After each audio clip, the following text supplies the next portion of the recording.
the Valley today, breaking news out of North Fargo. Fire crews make quick work of a business fire on the city's north side. And Fargo police warning people about another homeless, high-risk sex offender living in the city. And this morning feels cooler than yesterday, and the big difference will be felt this afternoon with temperatures that barely warm. I'll let you know what you can expect for your Tuesday. Live from Fargo and serving you on TV, online, and on the go. This is the Valley Today on Fargo CW. Hi, everyone. Thanks for waking up with us. It's now just after 7 a.m. I'm Lisa Bedeau here with Kyle Bosch. We're following breaking news for you this morning. Firefighters are looking for the cause of an early morning fire that did moderate damage to a North Fargo business complex. The call came in just before 4 a.m. about a fire in the 2200 block of 12th Street North. Now, crews tell Valley News Live they were able to put out the flames pretty quickly, but there is some smoke damage to adjacent businesses. However, they say there is not a lot of property damage. Again, the cause of that fire is still under investigation this morning. Well, for the second time in the past couple of weeks, Fargo police are alerting the public about a high-risk homeless sex offender living in a private parking lot. The last time it happened at the Kmart in South Fargo. This time it's at the Staymart near NDSU. 44-year-old Donald Edwardson is considered a high-risk offender and is staying at the gas station on 12th Avenue North. Every 3 days, a homeless sex offender is required to tell officers where they are staying. But police say it can be more difficult for them to track offenders when they're staying on private property. Now that's because when police tell the community where the homeless sex offender is living, often the business will kick them out or the offender will feel uncomfortable and leave. Now, investigators do say that if they find offenders are not staying where they say they are, they can be charged with a crime. After getting spoiled yesterday with 70s, it's a wake-up call this morning. Back to probably normal North Dakota, Minnesota weather. Yeah, this is typical this time of year, seeing temperatures that don't climb even to 50 degrees. That's how it's going to feel out there today. When you factor in the wind, even cooler. So be ready for some tough weather for us for this morning and into the afternoon hours. We're in the 40s right now.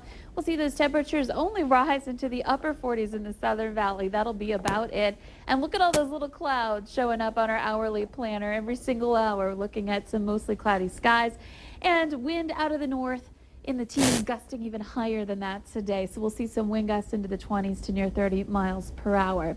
A look at our radar shows some areas of rain showing up in those mid-levels, some snow showers too. I've not seen any reports of this making it to the ground just yet. We're getting that moisture, that initial round of moisture working its way in. It's going to take some time for the whole atmosphere to become saturated, and then we'll see that chance for a better chance for precip coming up this afternoon and into this evening. But can't rule out a couple of sprinkles or even a snowflake falling out of what's going on in northeastern parts of North Dakota. Expanding the view, the tri-state area is looking rather quiet, at least down in Minnesota and South Dakota. It's North Dakota and then back over toward Montana. We do have those snow showers impacting us here this morning. So 44 degrees in Fargo. It's 40 in Grand Forks. We've come up a degree at the top of this hour there. 36 in Devil's Lake over toward the east into the 40s, even a 54 in Wadena where it's a little warmer. We're looking at winds that are generally in the teens. There are some gusts into the 20s out west, and that'll be basically how things go for today. Here's a look at your planner for the next couple of days. Upper 40s for highs today in the Southern Valley. That chance for some rain and maybe even some snowflakes up north. And ahead for tomorrow, things start to clear out, but we're going to bottom out overnight Wednesday night and into Thursday before things get better. That's when we'll see temperatures into the 60s by the end of the work week, and the weekend looks pretty good too. So it's looking a little unpleasant here for the midweek time frame, and we'll let you know what you can expect throughout the next 24 hours. When I come back, we'll have that hour-by-hour forecast. I guess all things being equal, most of us would probably prefer the nicer, warmer weather on the weekend, and we can take this punch in the face when we got to be at work anyway. Exactly.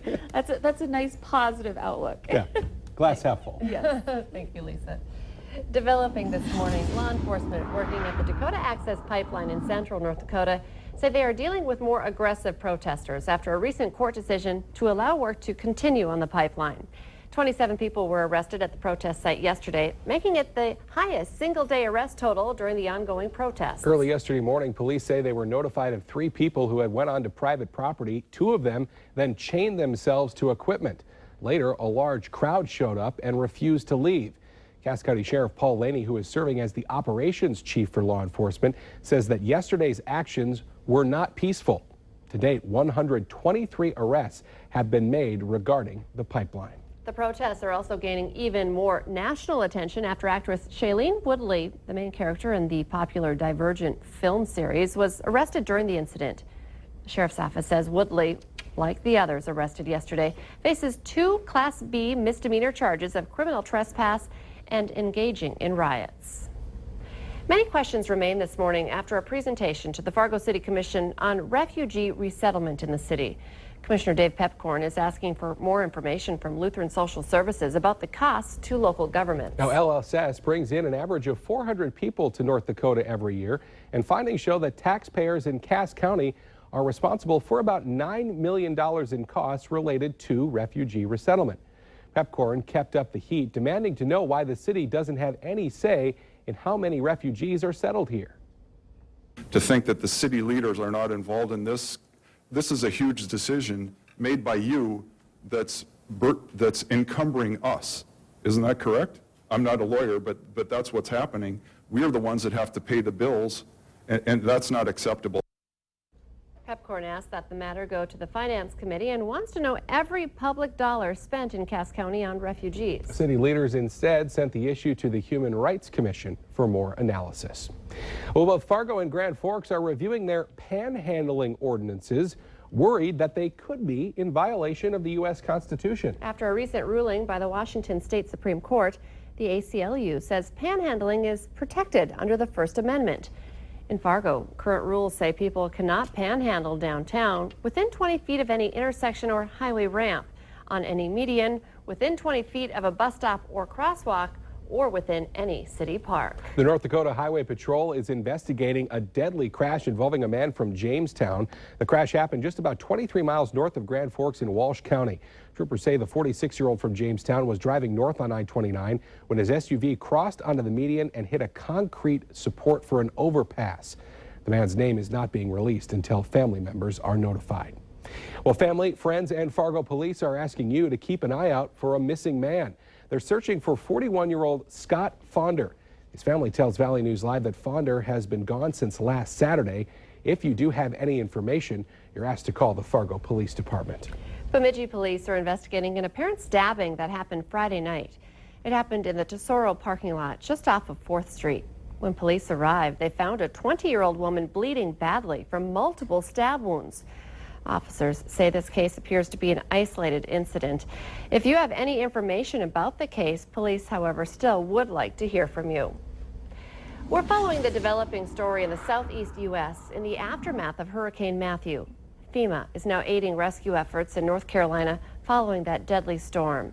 Crews from as far away as Pennsylvania and Missouri have come to Lumberton, North Carolina, after torrential rains are leaving people to deal with serious flooding in the area. Yeah, rescue teams are there to help people who are still trapped in their homes. Officials have been using rafts, boats, and even trucks to get through the high water and get people out. Now, the storm and its aftermath is now blamed for at least 11 deaths in North Carolina alone. Another 19 people were killed in Florida, Virginia, Georgia, and South Carolina.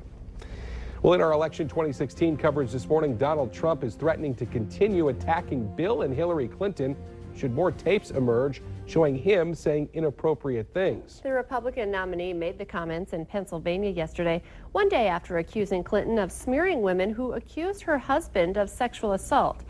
A new national poll conducted before Sunday's debate has Clinton leading Trump by 11 points.